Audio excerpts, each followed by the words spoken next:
घर के आगे हम खड़े हैं इसकी दोस्त के, और मैडम ने आगे नहीं जाना और मुझे भेज रही है। उसकी अम्मियाँ खड़ी हुई हैं, ये वो पूरे खानदान है।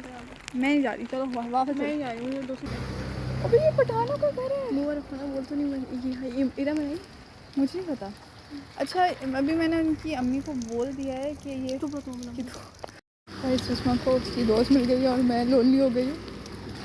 हमें फाइनली रास्ता पता चल चुका है। और हमारे दोस्त कल मैंने उसे सही बताया था, लेकिन इसमें हम लोगों को हम लगा कि यहाँ तो कुछ सही नहीं, तो उसकी वजह से ओके, तो अब हम घर जा रहे हैं।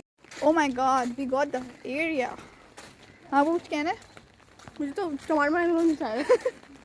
मेरे दोस्त ने बोला था कि यहाँ से इस तरफ आना है, तो लेकिन हम लोग यहाँ से आ गए थे, बीच में इस जगह से जाना पड़ेगा, तो उसकी वजह से क्या। Okay, we got the area guys. अब हम घर पहुँच गए हैं। अब आपको मिलते हैं किसी और वीडियो में। बाय।